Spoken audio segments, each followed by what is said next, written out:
ये आप लोग भी जानते हैं कि एसआईआर बिहार में ही हो रहा है, देश में कहीं नहीं हो रहा है। पूरे बिहार में कोई इशू लगता है आपको? कहीं प्रोटेस्ट हुआ हो, कहीं कोई निकला हो कि मेजर गड़बड़ हो गया? हम लोग भी अपने पार्टी के नाते बिहार के हर एक क्षेत्र में लोगों से बात किए, तो कहीं तो कोई कंप्लेन नहीं दिया। नो इलेक्शन कमीशन बोला कि कागज़ ला के दीजिए, कोई कंप्लेन दिया है? तो जब बिहार के लोगों में मुद्दा नहीं है तो कहाँ घूमने जा रहा है? कहीं खटिया लगा लेंगे, कहीं टेंट में बैठ जाएंगे। तो चुनाव है तो अभी तो सब तरह का कहानी देखिएगा, लेकिन ये कोई मुद्दा नहीं है। जो एसआईआर में फर्जी वोटर है वो निकाला जा रहा है, और उसमें आप जानते हैं कि बहुत सारे लोग जिनकी मृत्यु हो गई है या जिनका 1 से 2 से ज़्यादा जगह वोट है या परमानेंट शिफ्ट कर गए, उन्हीं लोगों का लिस्ट है। तो बिल्कुल ट्रांसपेरेंट रहा है इसमें। टैरिफ के विरोध में जिस तरीके से प्रधानमंत्री ने जीएसटी स्लैब को कम करने की बात कैसे देखते हैं? नहीं, ओवरऑल उन्होंने कहा है, एक तो बहुत बड़ा मैसेज दिया कि जीएसटी रोज़मर्रा की चीज़ें जो है उस पर कम होंगी, तो निश्चित रूप से कम होंगी। तो जो मध्यम परिवार के लोग हैं, जो गरीब परिवार के लोग हैं, वो जो सामान खरीदेंगे तो सस्ता पड़ेगा। बहुत बड़ा मैसेज है।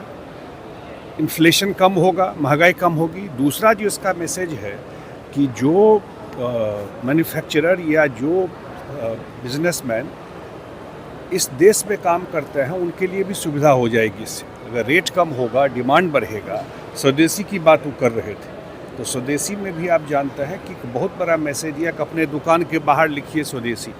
तो इससे क्या होगा कि लोग अगर यहीं का सामान खरीदेंगे तो यहीं के इकोनॉमी में पैसा रहेगा, यहीं के लोगों को जॉब मिलेगा। टैरिफ तो तब न हो रहा है कि जब बाहर से आप सामान मंगाते हैं। यही तो एक अपील है, लॉन्ग टर्म के लिए एक बड़ा मैसेज है जो कल प्रधानमंत्री जी ने वहाँ से कहा इस चीज़ को। प्रशांत किशोर ने अभी घोषणा किया है कि महागठबंधन जिस भी सीट पर मुसलमानों की घोषणा करेगा वहाँ वो मुस्लिम कैंडिडेट नहीं देंगे। क्या लगता है कहीं ना कहीं अंडरस्टैंडिंग कुछ हो रही है? देखिए, एक बात मैं बता देता हूँ, नीतीश कुमार जी के नेतृत्व में हम लोग चुनाव लड़ने जा रहे हैं। पूरा जो एनडीए गठबंधन है, और हम लोग लड़ने जा रहे हैं अपने 20 साल के काम के बदौलत, और हमारा ट्रैक रिकॉर्ड लोगों के बीच में है काम का। लोग जो बिहार के लोग जज करेंगे और हर एक समुदाय के लोग जज करेंगे। और हम लोग बिहार में घूमते हैं, नीतीश कुमार जी को जो वोट नहीं भी दिए आज तक, उनको भी शायद अफसोस होता होगा कि अगर इतना काम जिस आदमी ने किया उसको हम नहीं वोट दे पाए।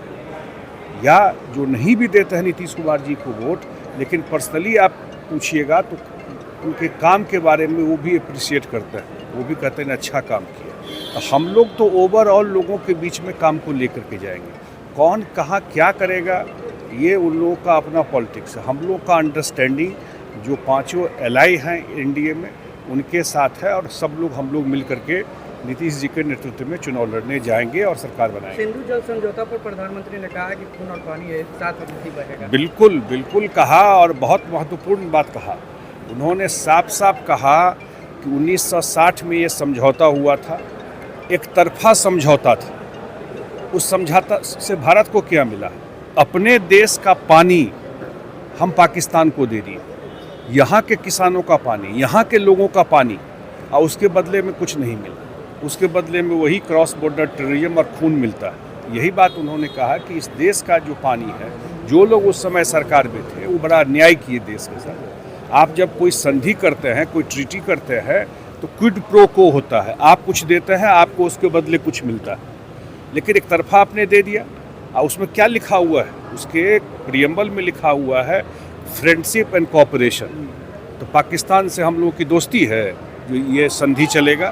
तो इसलिए प्रधानमंत्री जी ने कहा कि हम लोग बिल्कुल खून और पानी एक साथ नहीं बह सकता, और इंडिया अपने हिसाब से जो अपने किसानों का पानी है। और दूसरा बात और महत्वपूर्ण बात कहा, जो किसान हैं और जो पशुपालक हैं उनके इंटरेस्ट में सरकार बिल्कुल मजबूती से खड़ी रहेगी, खास करके टैरिफ को लेकर के ये बात थी।